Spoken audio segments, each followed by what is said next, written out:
guddattu nu wajjin jira. Hayyuun keenya kun eenyudha? Turtiin keessan nu faana ta'u. Jalqaba keessummaan keenya yeroo ammaa kana qilleensa gubbaa jiru isaan simanna. Assalaamu alaykum wa rahmatullahi wa barakatuh ustaaz. Wa alaykum assalam wa rahmatullahi wa barakatuh. Akkam nagaa jirtu anaa dhufu. Nagaa. Barakallahu fiikum. Jazakumullahu khairan. Ani gaazexeessaa sagantaa raadiyoo Daandiyaa Hamzaa Booranaa jedhama. Gama toora Facebook fi obboleewwan adda addaa irraati waa'ee keessan dhageenye gama keessanitti dhufne. Mee jalqaba waa'ee keessan isunumirraatu hawaasni keenya akka dhagaa'uuf maqaa keessaniidhaaf iddoo dhaloota keessan hawaasa keenyadhaaf osoo nuuf ibsitanii. Gaariidha. Galatooma ani maqaan Hassan Adam Husseini ammoo Hassan Maaruuf hin beekama. Kan beekamuun Hassan Maaruuf Adam Husseini. Ani dhaloota naannawa Baaleetti dhaladhee Oromiyaarraa Gindir naannawa Baaleetti dhaladhee ammoo in dhaladhe malee ani amata 10 yeroo jiru biyyarraa deeme amma waggaa 50 ta'ee aga biyyarraa deeme biyyan turre biyyattiin guddanne jechuu kiyya. Ani barmootaan naannawuma gaafa Afrikaa kana keessatti aga barmoota duraa ka jalqaba ka bu'uuraa bare 78 keessa scholarship argadhee Keeniyaarraa Madiinatti barmoota dhaqee achitti high school fi jaamiyaallee achitti bare. Egasii deebisee barsiisaa ture. Gara mata dheeraa barsiisaa ture. Saniin booda ani yeroo hedduu maal godha waan uummata kiyyaa mataa kiyya keessaa bahee hin beeku. Kanarraa kaka'ee waan godhurraa yaadaa ture maal godhuu danda'a jedheetiin yeroo hedduu istikhaarallee godhee rabbis kadhadhee biyyallee irraa ala jira. Mee uummata kiyyaaf ka ala jiru waan danda'u hin godhee. Ka bakka inni jirutti uummata kiyyaaf maal godhuu danda'a waan jedhurraa gaafatama kiyyallee akkamitti dirqama kiyya baha jedhee yeroo dheeraa yaadaa ture. Istikaaraa godhee kanarratti rabbiin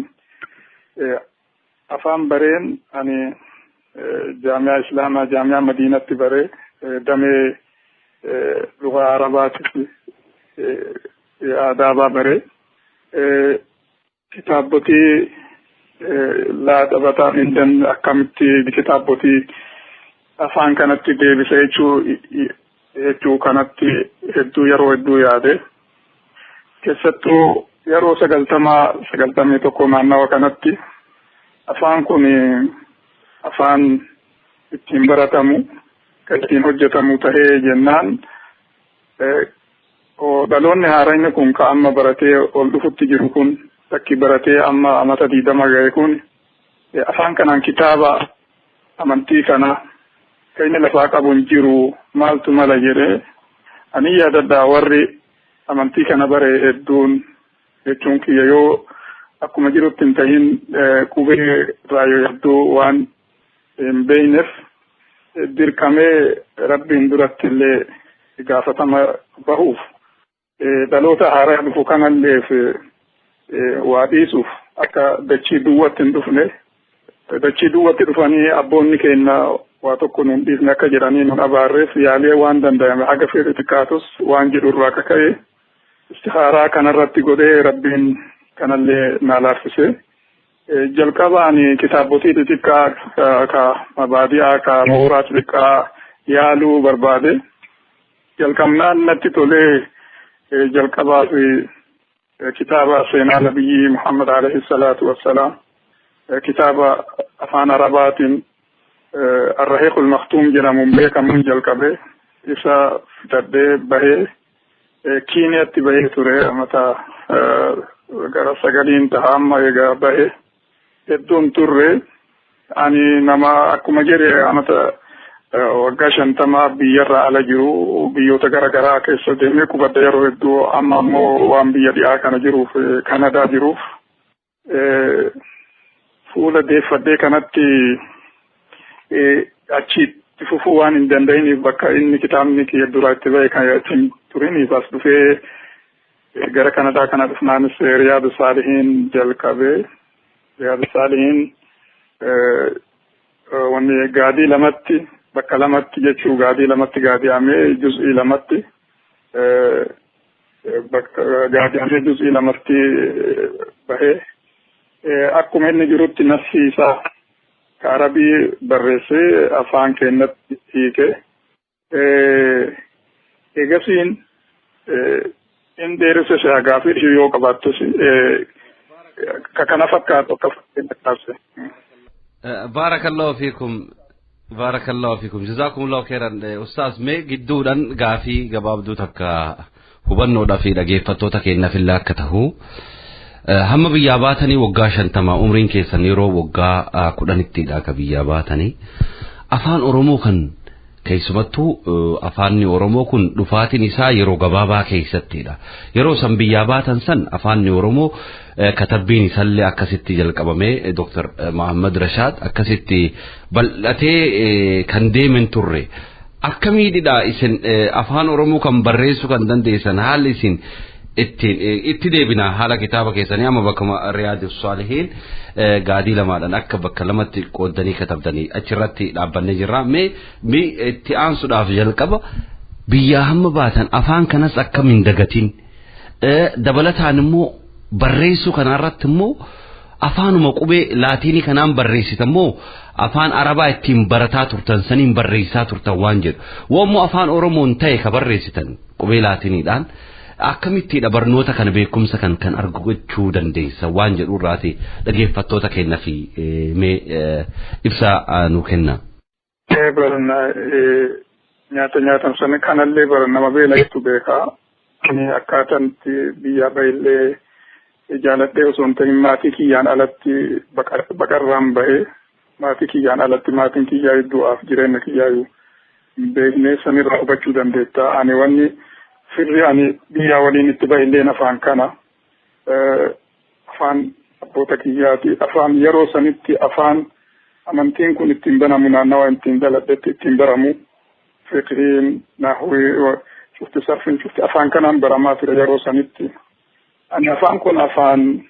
jechuun waliin biyyaa bahee fira kiyya afaan dagachuun malee jechuun sanillee ani natti fakkaata afaan kiyya dagachuun dhugaadha yeroo sanitti namni keenya alan turre biyyoota hedduu gaafa Afrikaa kana kan dhaqa yeroo sanitti namni keenya firiin lakkaawama fakkeenya yoo kaase yeroo wahii 70 jalqaba keessa ma'aata wahii keessa jirra bakka namni keenya jirru barbaadu gara guyyaa tokko lama biyya naannoo keenya afaan keenya dubbatanitti soomuuf deemaa turre. Ammoo afaan kan akka itti dagadhu hin jiru ani karaa cufaaniin hordofaa. Ani akkuma jette Sheemar Rashaadillee ijoollummaan beekaa yeroo mamma ganna waggaa 10 saniyyuu karallee waliin deemee beekaa. Kana kanaaf afaan namni aanaa fi firaan qabutu isa ta'ee itti yaadadhu afaan kana dagachuu hin dandeenye jechuudha akkasumatti gabaabsa. Barachuuf ammoo akkuma siin jedhe namni tokko wanti yaade yoomumaa ta'e fiixatti baha. Durumaayyuu mataa kiyya keessa takkaan baane jechuun haa jalqabu malee ani gaafuma duraayyuu jalqabaayyuu kabaye mataa kiyya keessaa yoomitti afaan kanaan waa goona mataa kiyya keessaa bahee takkaa hin beeku. Yeruma argamerraayyuu hordofaa ture bare waan godhullee ittiin hojjechaa ture waa tokko akka ittiin hojjechaa ture. Afaan ani kaayoo irraa qabuttu wahiin godhaa qabaa akkuma siin jedhe an takkaatume maal wanni jedhuuf afaan kun afaan deemee manaama fakkaata dur afaan kanattu deemee barreeffama afaan kanattu deemee afaan barnootaa tahaan manaama namni waan manaama fakkaata ammoo manaama furan yoo ammoo niyyaa qabaatanii jiran rabbiilleen yoo kadhatan dhugaa namaa godha akkas dhugaa naa ta'e yaalimaan bare qubee kanuma jechuu barbaadatu. Tole baarakallahu fiikum jazakumullahu khairan wanta hedduu nama ajaa'ibuudha seenaan keessan kun inshallah fuulduratti hawaasa keenyaadhaaf bifa kitaabanuu bal'innaadhaan akka barreessitanii hawaasa keenyaaf dhaqqabsitan abdii guddaa qaba namni umrii waggaa kudhaniitti amma akka dhagaa jirrutti Dr. Muhammad Rashad wajjiidhaan imala hunda akka deemtan kanuu himaa jirtanu. Haalli kun immoo haala akkaan ajaa'ibaaf dinqisiisadha. Umrii kudhanitti namni umrii kudhanitti hamaasan diiniidhaaf yeroo sanirraa isinitti uumame yeroo san booda immoo biyyaati haala biyya keessa ture saniidhaan biyya keessatti jiraachuu hin dandeenye gara biyya ormatti baqattanii baqattummaa gubbaa jiraataa turtanii hojiin immoo isin amma nu himaa jirtan kun hojii baqattummaa keessatti dalagamuu miti namni isatti tole mana isaa keessa maatii wajjiin taa'ee ka dalaguu hin danda'in hedduutu jira. Jazaakumullahu khairan rabbiin hojii keessan khairii kana hunda sanirraa jaalatu dadhabbii guddaa ifaajee guddaa keessa baataniitidha kanatti kabaatan jennee abdanna mee gama hojiiwwan keessanitti tarkaanfannu hojiiwwan keessan jalqabarraa akkuma nuuf kaaftanii nu himaa jirtan amma Riyaadus Saalihiin Rahiqal Maktub afaan Oromoodhaan kitaaba guddaadha seenaa Rasuulaa alayhi salaatu wassalaam Rahiqal Maktub kitaaba guddaadha. Kitaabni kun immoo kitaaba akkaan jaalatamaa filatamaadha. Dorgommiidhaan illee natti fakkaata yeroo tokko yeroo jalqaba san kan badhaasaarraa argateedha. Barreessaan kitaaba Mubaarak Fuurii woo dogongoruu baadhee sanillee walitti qabsiisatime ustaaz gara hojiiwwan hojjettan sanitti hawaasa keenyaaf nu ibsa. Hojiin bara hojii jechuun wanni rabbi laaffise tokko illee ka jabaatu hin jiru.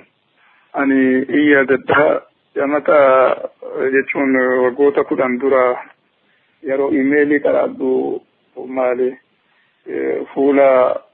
kompiitara irratti imeelii kiyya dubbifadhu imeelii gabaabaa cinaa fuula tokkoon taane dubbifachuun natti jabaataa ture. Ilaaluun ijumaan ilaaluun natti jabaataa ture ammoo wanni rabbi laaffise cuftinu qalbiin dhugaan yoo rabbi kadhatanii jedhan rabbii waan cufa namaa laaffisa wanni cufti harka rabbii jira.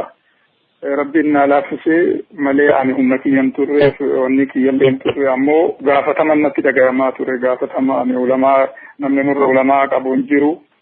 ammoo ulamaani kenna tajaajila ummata afaan isaatiin ammatti xiqqaataa dhufutti jira. Dur dhugaa tajaajilaa dhufanii akkasitti hiikaa afaan arabarraa hiikaa akkasitti harkisaa fidanii amma ammoo dhiphataa dhufaa kanattuu hedduu mataa na yaachisee jedha rabbiillee na laaffise. Amma sa'a 10 ta'a yeroo tokko wanni kompiitararra barreessuuf sa'a 10 ta'a guyyaatti amma ka dur wanni makana imeelii cinaa fuula tokko dubbifachuu hin dandeenye jechuun wanni rabbi laaffise kan laafne jiru. Kana wanni kaaseef ulamaa keenya yaadachiisuuf akka ani hin danda'u waan jedhu tokko akka ani beeku qubee kana akka jechuu waan akkasii sanirraa akka yaada isaanii jijjiiraniif kana kaase. Akkasii kan akkuma jedhe Rahiqul Maktum kitaaba seenaa Nabi alayhi salaatu wassalaam karaa kurfeeffamee qulqullummaan qopheeffame isa hiikee eegasii akkuma jedhe amma biyyallee jijjiiradhee jennaan ammallee Riyaadallee itti aansee fite. Amma lafa ture Riyaad faalleen karaa garaagaraatiin maxxansiisuuf yaaleen taane wayita rabbi fedhe malee amma dhiyoo asii deemee South Africa dhaqee jaarmaya ummata keenyaa ka akwaa wiirtuu islaamaa jedhamu Johannesburg isaantu ispoonsara tahee baas isaan biratti argama. Amma kitaabni Riyaadus Saalihiina namni barbaades kitaaba gubbattillee yoo ka Facebook irra jiru sanii hin laalan wanni isaanii qubsumti isaanii teessoon isaanii achirratti mul'ata. Yoo ammoo dirqama tahee imeelii faa tahee erguun danda'a fuulduraaf yoo rabbi jedhe inshaallah. Yeroo ammaa kana kitaabni kun maxxanfamee biyya Afrikaa kibbaa kana magaalaa Johannesburg kan keessatti kitaabni Riyaadus Saalihiin ni argama jechuu kan afaan Oromoon barraa'e. Baatii lamaa caale amma haga bahee qophoo jira heddummaan bahee kuma haga ta'een beeku bahee jiraanuu halkanaan deemu achi deemu bahee irraa saampilii isaa naaf kennanii kitaabotii haga xiqqaa harka qabadee ka suuratti mul'isu sanfaa harkatti qabadee asittiin as deebi'ee bahee heddummeennan bahee jira. South Afrikaa jira fuula amma teessoo kitaabarra gara duubatiin jiru san achi argamaa achi jira. Tole dhaggeeffattootaaf hordoftoota keenyaa kan biyya Afrikaa kibbatti argamtan kan sagantaa kana hordofaa jirtan teessoon kitaaba kana ittiin argachuu dandeessan gama toora sagantaa raadiyoo daandii haqaatiin yoo nu dubbiftan taate iimeela isaaniif akkasumas bilbila isaanii kan isiniif kennitan sagantaa keenya dhuma irrattis inshallah ni beeksifna. Ustaaz Meetti Aansa Afrikaa kibbatti kan maxxanfame Riyaadu Saalihiin qofamoo Rahiiq al-Maktuumis maxxanfamee gabaarra oolee jira. لك أكيد صحيح المكتوم كدور متنفمي لكوسن وان هيدم يعجز هيدم ما نفي وسما دومي يجون كم لما جاكي ستورة أما مو رياض صالحين كبير سوف أفريقيا أمو صحيح المكتوم تهي كتابتي دي بالله كما كاسوف دي مغري ثاني أما نبها مكتي أرجما أما باتي حجي كنا كيستين أرجما أما باوتي جرا يوم اللي باوتو ملا كوباوتو ملا. بيا سعود عربية مكة حج داف قبي جرا جو كتابودي كنواسا في دكابوف. حج تكتي ما تنفما. ما شاء الله. أكيد ما تنفما كايو بهي يفيجة أنا تو سنين كنا ميسن هو كيسو دندا يو بهي جرامي. jechuun baay'ee waan seen waan asitti gumee ture hajjiin duratti bahaa jedhani. Isaanni isa lama kana qofa osoo hin taane kaachitti bahu keessaa yaadilleen deebi'ee bahutu mala achitti illee. Ammallee minhaajul muslim minhaajni karaa takki ammoo sagantaa namni muslimaa irraan biroomne ka akkuma rahiiqaa sanitti yeroo ammaatti barbaachisaa ta'ee yaaba gara keessaa qaba waa'ee gara keessaa qaba waa'ee aqiidaa keessaa qaba waa'ee fiqhii waan gara ibaadaata akhlaaqa waan gara keessaa qaba inni gaadii bakka lamatti gaadi'amee juz'ii lama fuula gara kumaan taa'innis in kitaaba irra barbaachisaa irraa tokko akkaan hubadhutti nama muslimaatiif jechuu kiyya. Kitaabni ka dhibilleen ka jiru kitaaba gabaabaa gara fuula 200 gadi. Eenyummaa nama muslimaa ka jedhu inni akka kitaabotii wanni waan itti rarra'u namoota afaan kana ummata keenya argee kaaba Amerikaa kana argee ummata keenya argee gammadee nama doktora wayiitii hedduu gammadee guddoo ummata keenya waa'ee ummata keenya irraa hedduu gammadee afaan kanatti kitaaba kana deebisaa jedhee namni kitaaba san allafe afaan kanatti deebisaa jedhee sallee deebisee ture. Innillee kitaaba bahurraa tokko. Ammas kitaabni dhibii yeroo ammaa kana akkuma beeknu fitnaan hedduu hammaataa deema akkuma miidiyaan ganda tokko duniyaa kana godhee jennee fitnaa dur namni hin beekne ka dhokatee taa'u cufaa dirretti baasee amma duniyaa mul'ataa jira namni amma diinii kanarraa hubannoo gaarii hin qabne fitnaa afaan bu'uun mala waan jedhuuf keessattuu sahaabaa nabii ilaalchise khulafaa afran Abubakrii fi Umariif Usmaaniif Ali fadlii isaanii waan laalchisu sadarkaa isaanii akkam ture fadlii isaanii ka jedhu sahaabota dhibillee haga tokko keessaa qaba. Isallee xumuree ture innis bahuun hin mala. Kitaaba tawhiidaatu jira akkasuma ammas kana fakkaataa kana godhee jechuun kiyya ana osoo hin taa'in rabbitu alaafisee waan danda'u godhe afaan illee akkuma haasa'u kanatti kanuma barreessee jechuu kiyya hubachuu namni Oromoon bakka irraa hubachuun hin mala ani afaan jechuun biyyatti hin guddanne ammoo Oromoo bakka cufarraa dhufan kun namaa waan tureef waan isaanii galuun natti fakkaataa kanaaf afaan illee akka jechuun loqoda kanatti barreesse. Barakallahu fiikum jazakallahu khairan. Wanni guddaan tokko moo armatti tuquu barbaannu hojiin isin hojjettanii hojii akkaan jajjabaati dhaloota kanaadhaaf dhalootni kun hojii itti hajoomutti dhalootni kun wanta dhabeessan irratti xiyyeeffatanii hojjechuu keessaniif rabbiin subhaanahu wa ta'ala jazaa keessan isin haa kafalu. Wanni guddaan tokko immoo amma humni kitaaba kana dubbisu humni guddaan biyya keessa jira. Humni guddaan ka waan kanatti hajamu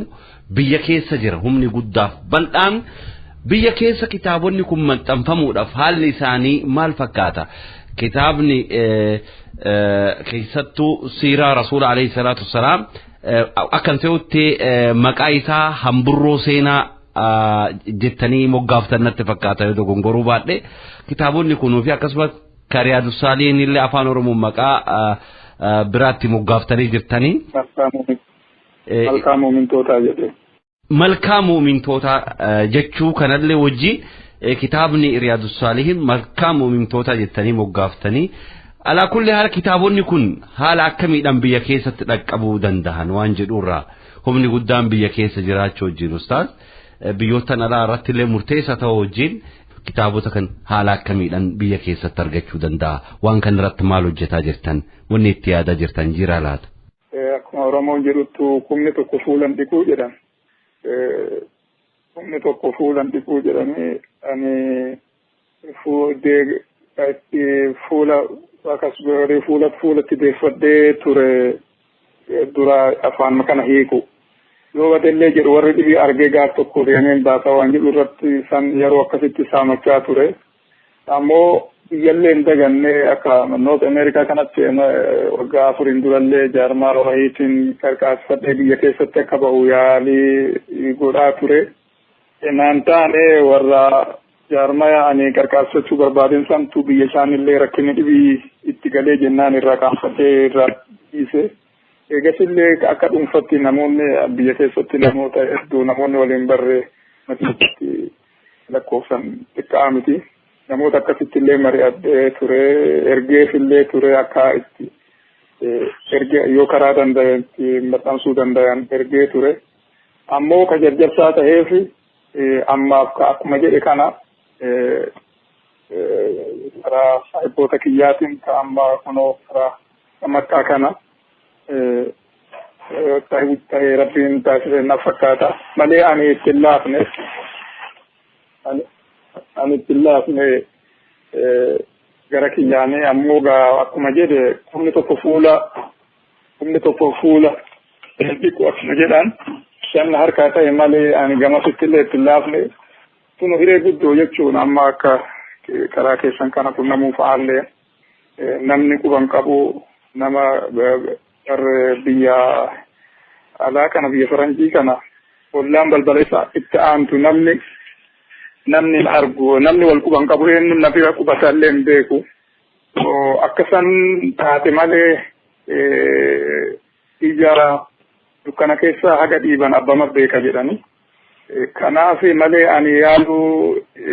dhiifne osoo kanatti illee jiru yaalullee hin dhiifne mee rabbiin nama waa'ee kanaaf dhaabbatee akka waan isaatti ummata kan biyya keessaa anilleen kaayyoon kiyya biyya keessaa sanii dhaqqabsiisu mee rabbiin haa baasu jedha. Amiin jazakumullahu khairan dhageeffattootaaf hordoftoota keenya dhagaa kan jirtan sagantaa raadiyoo keessummaa hayyuu keenya wajjin taasisaa jirrudha. Hayyuun keenya ifaajee guddaadhaan kitaabota kan gara afaan Oromootti hiikanii dhaloota kanaaf qopheessaa jiru. Biyya keessatti kitaabni kun akkamiin dhaqqaba kan jedhu wajjin kan mari'annu ta'a. Sagantaan raadiyoo daandii haqas kitaabonni kun akka biyya keessatti maxxanfamanii hawaasa keenyaadhaaf dhaqqabanii faayidaa hawaasni keenya irraa buufatuuf yeroo ammaa kanarraa jalqabee inshallah hamma dandeenyu hundaadhaan kallattiilee hundaadhaan ustaasa keenya wajjiidhaan ta'uudhaan kitaabonni kun akka biyya keessatti maxxanfamanuuf yaalii akka taasifnu waadaa isiniif galla inshallah ustaas barakallahu fiikum jazakumullahu khairan isin faana jirra akkuma sanbaantan isin eegi hagana jettan nus immoo eegi itti dabalamne obboleewwan biraa itti dabalaman isinis hawwiin keessan abjuun keessan ifa tahee ifa galee dhugoome hawaasni keenya biyya keessa jiru kallatti hundaan godinni hunduu kan irraa fayyadamu akka ta'u abdii guddaa qaba kanaan wal qabsiiftanii makkaa hajji dhufu kanaaf kitaabni ni raaffamaa kitaabni achitti ni dhaqqabaa nuun jedhaa jirtu dhaggeeffattoota keenya sagantaa kana hordofaa jiran kallattiilee addunyaa hundaarraan kan afaan Oromoo kana dhagaan ka gara hajjitti imaluudhaaf dhufaa jiran kitaabota kana haala akkamiin argaman waan jedhus fuulduraaf sagantaa keenya irratti dhiyaattanii kan beeksiftan taha kanaan wal qabsiiftanii ergaan isin nuuf dabarsitan sagantaan keenya kan isin wajjin qabnu gabaabdu kanaa miti seenaa keessan bal'innaadhaan fuulduraadhaaf bu'aa bahii isin keessa dabartan kan dhaggeeffattoota keenyaaf dhaqqabsinu taha mee am ergaan isan akka walii galata dhaloota kanaaf qabdanuu maal akka ta'e nu dabarsa jazaakumullahu khairan. Ergaan an qabu dhalootaaf osoo hin tahin nuuf warra waayiloota kiyyaa dhaloota kiyya kanaaf dhaloota keenya keessattuu warra barate eef qabu nu baraarsaa jechuu barbaade abaarsaa dhaloota dhufurraa nu baraarsaa waan danda'een namni hirmaatee akka afaan kana duroomsee dhaloota dhufu kana beela baasu eeboo inni qabu amantii isarraa seenarraa qabu dhiyeessuuf akka yaalan sandhaama duratti isuma wanni an jechuu barbaadilleen tokko dhaloonni dhufus abboota isarraa akka kaasee naannawa isaa jiran waa'ee akkanarratti waa'ee barbaachisu waan barbaadu itti haasawee karaa hedduu barruun yeroo hedduu dhiibbaa irratti godhuu gaafadha. Amantiin kun keessattuu islaama baharii dooniin xixiqqoolleen keessa nama hin dabarsitu jechuun barnoota jaba'an keessattuu zamana amma fitnaa heddummaate kana barnoota garagaraa qaba islaamni akkuma qaamni namaa kun mataa miila qabu amantiin kunillee akkasuma mataa ija lafee kana qaba kana beekuuf garagaraa mataa garagaraa barachuun beekuun islaamarraa tokko qofa osoo hin taane wanni fi eeguuf baalaansii eeguuf baratuu qaba islaamarraa eenaa cufarraa islaam akkasitti hubachuu danda'ani nabilleen ka jedhe namni rabbiin gaarummaa khayrii isaan fedhe diinii kana isa hubachiisa jedhu noon waan xiqqaa miti mee akka fakkeenyaa yoo laalte nyaata mi'aawaa tokko yoo kaati jaatanooftee kaa yaanni kee bira hin jirre kaasaa wahiitiin qabamtee nyaatte taate waan isaan nyaatte sana yoo sitti hin dhagayamu akkuma waan nyaatinii tokko amantii kanallee yoo hubannoon hin hordofne yoo hubannoon hin baranne fitnaan hedduu jira hubannoon akka baratan akka gaarii tolchanii akka baratan kana dhaama fi akkasuma hubadha akkasuma dhaama faguma hubadhu. Jazakumullahu khairan tursi sagantaa raadiyoo daandii haqaa wajjin taasiftaniif hedduu isin galatoomfan yeroo keessan akkaan qaalii taate nuuf kennitanii hawaasa keenyaaf ergaa kana nuuf dabarsuu keessan beekumsa keessanirraa hawaasa keenyaaf qooduu keessaniif rabbiin subhaanahu wa ta'ala jazaa keessan dachaadhaan isin haa kafalu. Jazakumullahu khairan sagantaa waan biroodhaan haga walitti deebinutti inshallah barakallahu fiikum umrii nuu dheeradhaa dhaggeeffattootaaf hordoftoota keenya